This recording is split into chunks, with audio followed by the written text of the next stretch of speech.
And welcome to the Gay Liberation Network here on Chicago Access Network Television. I'm your host, Andy Thayer, and with me tonight is Madison Madia Lynn of Masjid Al Rabia. Did I say that right? Masjid Al Rabia. Masjid Al Rabia. I'm learning.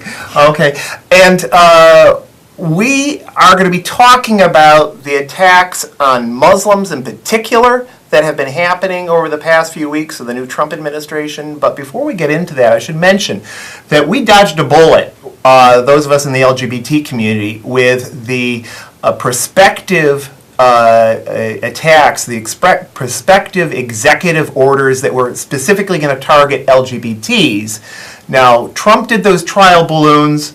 There had already been a number of protests by women, by Muslims and immigrants and their allies, and I have to say that we as LGBTs benefited from those protests because when it became clear that a whole new constituency was going to be coming out against Trump, I think that's when the Trump administration pulled back for the time being and pulled those prospective executive orders off the table against LGBTs. We're not out of the water. That stuff could come back at any time. It's probably going to come back legislatively, but I think those of us who identify as LGBT need to acknowledge a debt of gratitude to people that have been fighting in other communities, quote unquote, remembering, of course, that many of us share multiple identities as both LGBT as well as Muslim, immigrant, Mexican American, and so forth. Madia, tell us a few things about what's been going on with Trump's prospective anti-Muslim ban and what you're doing and what other people are doing to fight it. Well, I think Donald Trump's administration significantly underestimated the resistance that they would face. Donald Trump and his cadre, his team, thought that they could just ride a wave of Islamophobic sentiment that is prevalent in American culture and society. And they thought they could ride that to enact sweeping legislation overnight that affects families and hundreds of thousands of people here in this country. And what happened was there was this ban to prohibit citizens from 7 countries, 7 predominantly Muslim nations, prohibiting them from entering the country.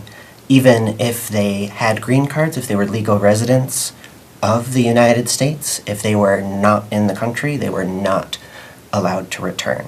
And this affected people from within the higher government. One of Canada's higher officials was unable to come to the United States because he happened to have dual citizenship with one of those 7 countries. And what this ban did immediately is tore families apart. From the get-go, there were people who were in the air flying to the United States that when they landed in O'Hare, in LaGuardia, in JFK, landing in the United States with a paid ticket, expecting to walk into their homes like they would any other day, they were denied. They were held just because of where they were from, because of who they are. And this went across age and across class. There were children and infants who were being held. Being handcuffed. Yes, there was a 5-year-old handcuffed.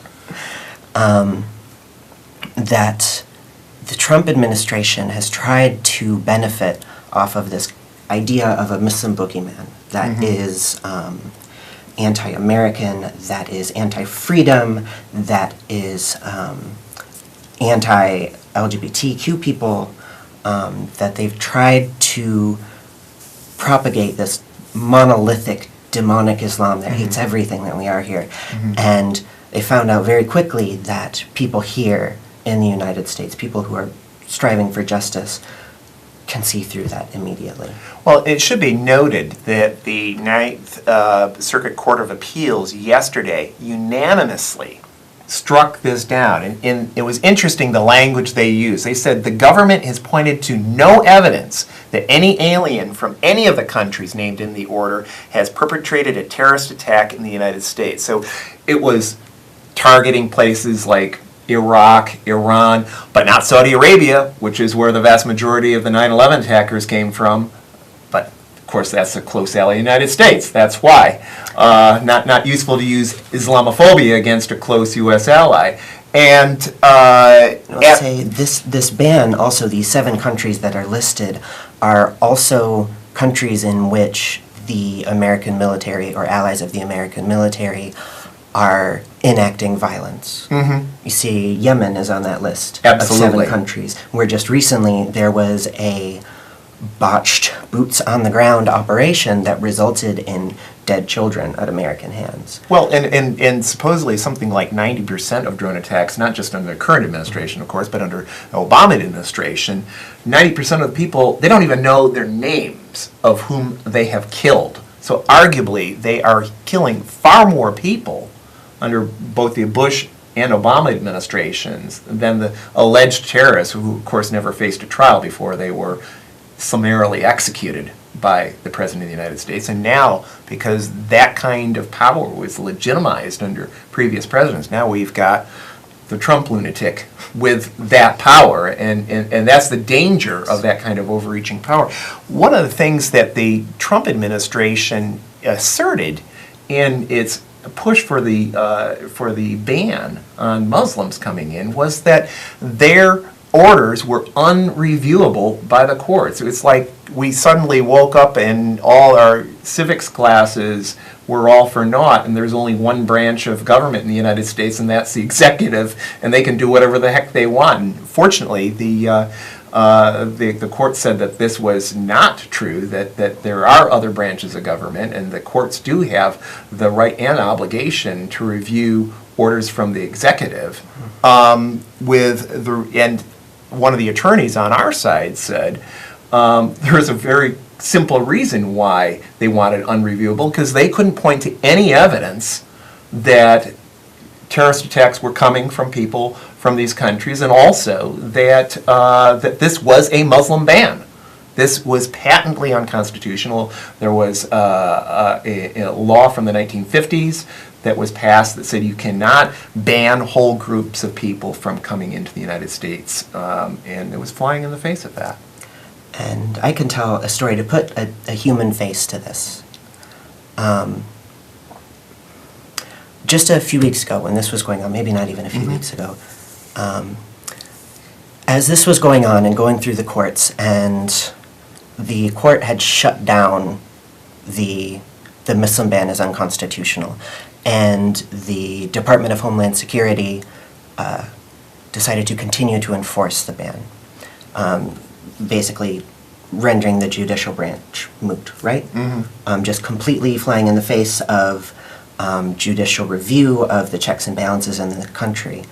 So as this was happening, I was with a friend of mine that I had to explain to him the real-time dissolution of our Constitution to this person who is in the United States seeking asylum, a person that came into this country to find safety, to find comfort, to find a place where they can be free, and came here not very long ago where this was the space. This was the land of that opportunity to live a life without fear of violence. And here I was, sitting, having a conversation with this person, trying to explain why and exactly how that was being torn apart right in front of our very eyes. Yeah. Now, we do have a caller, and I would invite people to call at the number on the bottom of your screen there if you wanted to get in a quick question or comment. But before we do that, I wanted to make a few announcements I'm going to put up on your screen here. The first here, that's one of the big anti-Trump protests. We've got another big one coming up on Sunday the 19th in Trump Tower, 12 noon. Stop the Trump Agenda, which will be taking up issues of Islamophobia, taking up issues of sexism, taking up issues of the various attacks that the Trump administration has been launching on us. That's noon Sunday, February 19th, Wabash and the River. And then coming up also, there's going to be a Latinx versus Trump demonstration. That's on 2 p.m. Saturday, February 25th, starting at Cloudgate, the sculpture in the Millennium Park. That's basically Michigan Avenue and Randolph. Check that out. And before we go any further, I'd also like to give a pitch for Madia's organization. Madia, tell people about what your organization does, what its mission is. Well, Masjid al-Rabia, we are a new organization here in Chicago. We are a women-centered, LGBT-affirming, and pluralist Muslim community. And what we do is we provide spiritual support for marginalized Muslims. Mm-hmm. Okay, and if that caller is still with, we can take them right now. Caller, you're on CAN TV. No, how you doing? Just fine. Speak a little louder, please. Oh, yes. How you doing? Just fine. Thank you. All right. My question is that how, as a people, as a collective whole, what are we doing to help the situations with the Muslim community as far as them not be able to come to the United States, not for, you know what I'm saying, just basically like the things that's going on with Trump stopping, you know what I mean, the Muslims from coming in the United States. What are we doing as a people to stop this? The best thing that you can do right now to support your local Muslim community is to support your local Muslim organizations. The Council of American Islamic Relations, CARE, does a great amount of work for the legal rights of Muslims here in the city. They're a national organization. CARE Chicago specifically is a very effective and very prolific organization. There is the Inner City Muslim Action Network, which is a very important organization here in the city that does very, very crucial work. And there are organizations like Masjid al-Rabia. We provide spiritual support for Muslims who have been pushed to the margins. That includes people in this country who are LGBT and who have tried to find a home and safety here. There are countless organizations here. There are so many that are doing important work that by giving material support, emotional support, by showing up when we have these events, when there are people in the street. Right, and that's something that I would add is that it really, this is some of the demonstrations from O'Hare Airport that people saw immediately after Trump's ban came down on a Friday. People were out there on a Saturday and the Sunday. This is from the Sunday, and I'm going to flip through some of these pictures rather quickly. You'll see people just flooding out, people from all different religious faiths or non-faiths showing up. This one here, Jews, I don't know if you can see it, Jews against the Muslim ban. We will never let them do to you what they did to us. A very nice turn of phrase of never again. And this is what I was saying earlier, is that the Trump administration was not expecting this kind of resistance. They thought that coming in with the mandate of an election where the man got some 25% of the American public voting for him. Well, and you bring up a very important point there, Madia, because it was 25% that voted for him, and 25% that voted for Clinton, and 40% voted for none of the above. That our electoral system our major parties have become so bankrupt that actually the largest number of eligible voters in this country thought that both choices were so rancid that they didn't vote. And as we saw from some of those pictures, and I'll put up a few more in a few moments, people flooded out. And that's really what forced Trump's hands, with people flooding into O'Hare Airport and LaGuardia and other airports around the country and saying, no, we're not going to stand up for this kind of scapegoating because we know where it leads. And that's, those demonstrations that I put up on your screen in terms of the ad for them actually show up for them, because that's the sort of thing that is going to stop Trump. It's not going to be legislative. It's not going to be the courts. The courts rule in our favor. But arguably, had there not been those large demonstrations, the Ninth Circuit Court of Appeals may not have ruled for us. It may have been a much closer fought thing. We're not out of the woods on that and any of our other things. And it raises a larger issue. We live in a country that passed things like the Chinese Exclusion Act, which is essentially what Trump was trying to do, albeit against Muslims. That was passed. That was found constitutional at one point. We also, during the 1930s, when people were losing their jobs, Detroit had a very large Mexican-American population that was almost totally deported during that time when people lost their jobs during the Depression. They were scapegoated. And so this sort of thing is not untoward in this country. It really depends on whether or not people are going to stand up against it. We are, I believe it's this next weekend or the weekend following that, coming up on the 75th anniversary of the mass imprisonment of Japanese Americans. This sort of thing was found constitutional. All these great courts, all these great judges at that time found it was just hunky-dory because there were not the people out in the streets. That's the lesson, I think. It's important for us to recognize that this is our legacy as American citizens, as people of this country, pushing minorities and people of color, Black Americans, pushing everyone's to the side and privileging the few in power. This is our legacy and this is our inheritance, which means this is our moment now to say never again. Mm-hmm. Now, we've got another caller here, and as we take this caller, I'm going to put up more pictures from the demonstrations at O'Hare, and then another one that happened this past week in front of the Department of Homeland Security, another really inspiring protest in defense of Muslims and other immigrants. But let's take that caller here while we take some of these pictures up on the screen here. Caller, you're on CAN TV. Yes, I just have one quick question. Okay, a lot of children over in Israel, Syria, Iraq, Afghanistan, they grow up and they see certain things, right?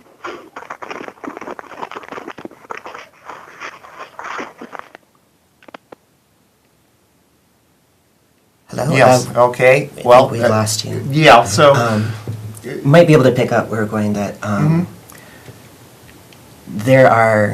these are children and families that are being affected by this violence. Again, we mentioned that the Muslim ban is overwhelmingly countries in which the American military has been involved in bombing and boots on the ground, in enacting violence against civilians and families. And so these are people that are fleeing violence, often at the hands of our own military, and trying to find a safe place. And Donald Trump and his like want to shut the door on the families, the children that are just trying to find some kind of hope and some kind of safety, that we are shutting the door on innocent civilians. And I think that's a really important point, because you look around the world at the countries, the failed states, places like Libya, for example, where people are fleeing en masse across the Mediterranean, at great risk to their lives, many of them not making it, many of them drowning in the Mediterranean. That was a country that the United States intervened militarily, and we see the result. It's not like what preceded it was any great cup of tea with Gaddafi being a dictator. You can see some of the same thing in Syria, where you had a dictator who was somewhat at odds with the United States, but when George W. Bush wanted to use extraordinary rendition for people that they wanted to torture and yet not have American fingertips on it necessarily, they sent them off to the prisons of the Egyptian dictatorship, the Syrian dictatorship, any number of these places where this, the United States' hands would not be on it. And the situation with the Civil War there, which is now one big proxy war for all different powers, has just turned out to be a mess for the people, and people need to get out. I will say our failure to show compassion and a safe home for refugees is today's great shame of the Western world, that we had an opportunity to show kindness and humanity and we failed. We abjectly failed. And now we have to accept that that was the case, and we have to do whatever we can to stop that from happening and to try our best hand at extending compassion and hope to the people who need it most. I think we have another caller. We do have another caller. We'll try and get this other caller in really quickly before the end of the period here. Go ahead, caller. Yes, I got disconnected earlier. One question. About the children over in Israel, Afghanistan, Iraq, and these other countries, what are we doing as a country, the United States, with the financial resources to go over there and to try to help the children to where they are being misled by the bad refugees, such as like the Taliban and these other, Islam groups that are going around with guns, and committing suicides and things that are wrong, but they're influencing our children to where when they grow up, they come to the United States and they only act out the way that they've seen when they was a child, and they commit crimes in the United States. And therefore, they make us, as a community, look bad, and people like Donald Trump that really don't have knowledge to where we come from, his whole opinion on us is completely negative. When he really doesn't even understand, where we come from or what this or that. He only knows what he sees as, here in the United States. I would like to push back on that a little bit. The idea that people are being subjected to violence overseas and coming to the United States and then enacting violence upon American citizens is a myth. That does not happen. There has not been a terrorist attack, an attack in general, in the United States enacted by a citizen of any of those countries in the Muslim ban. So as far as the children, just one question, as far as the children that come here, like the children that come here and they grow up, have you ever had sometimes they live here for like 10 and 12 years and then they commit a crime. That's not true. Yeah, and that's what the Ninth Circuit Court of Appeals noted, was there was not a single incident of anyone from those 7 countries having committed a terrorist attack over the past decade. Now, one thing you can say, the Boston bomber was, for example, the brothers were from Chechnya. One thing that people should know about Chechnya was that was a country that was leveled by the Russians. They leveled the capital, Grozny, when Chechnya attempted to assert at least a modicum of independence from a very Russian-dominated country. And you see this over and over again, where whether it's the United States or other imperial powers try to exercise their control against the wishes of various populations, people will act out. Yeah. That's what we're seeing in Afghanistan right now. Why is it the United States' longest ever war, the war that President Obama promised us was a smart war and was presumably going to end with his own surge, is still going on? It's because the bombing actually creates more terrorism, because just think of it for a moment. If another country was bombing, sending drone bombs into Chicago, and 9 times out of 10 killing people who had nothing to do with terrorism, and how would we feel about that? How would we feel about the nation that was sending those drone bombs over and over again, just thought it had the right to unilaterally kill people in Chicago? Yeah, well, I would like to stress again that we have that hypothetical, but the fact of the matter is that there has never been an attack on U.S. soil, a terrorist attack from the people of these countries that are listed. So this idea that by letting refugees in, by letting asylees in, we are letting violence into our country is false. The fact of the matter is, if we are worried about profiling individuals who enact terrorist attacks in this country, we need to be looking at white American men. Yeah. For example, look at the recent attack up in Quebec City, where I believe it was 5 or 6 people were murdered. And that, of course, didn't make Trump's list of unreported These are terrorist attacks. These are radicalized on the Oklahoma internet, City. white American men, white Canadian men, who they are radicalized online. They enact violence against people. Against abortion clinics, for example.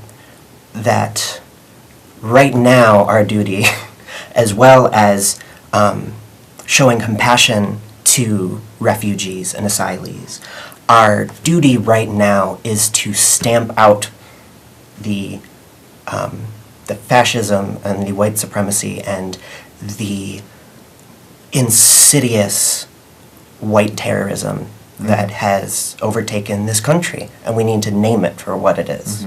And so far as the exportation of food and other things to people in other countries, I should just add, the United States is by far the largest arms exporter in the world.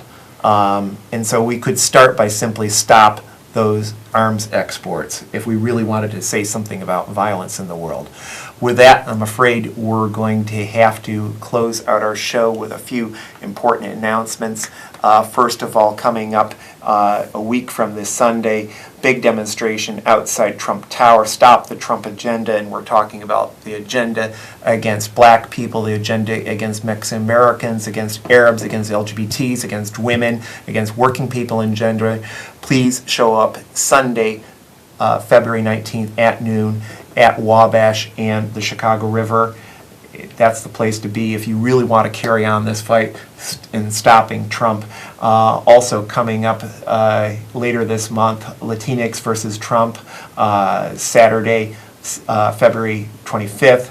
That's at Cloudgate and Millennium Park. This is going to be a Latina-led demonstration, but those who are in solidarity with the rights of immigrants, those who are against racism, all forms, I'm sure are welcome. So please check that out again. And also, you really need to check out... You can check out Masjid Al-Rabia here in Chicago, masjidalrabia.org. We provide spiritual support for marginalized Muslims, which means we host Jummah services every Friday in Lakeview.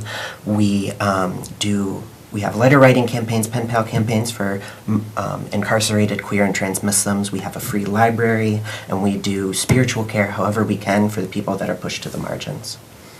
So thank you to all who made tonight's show possible.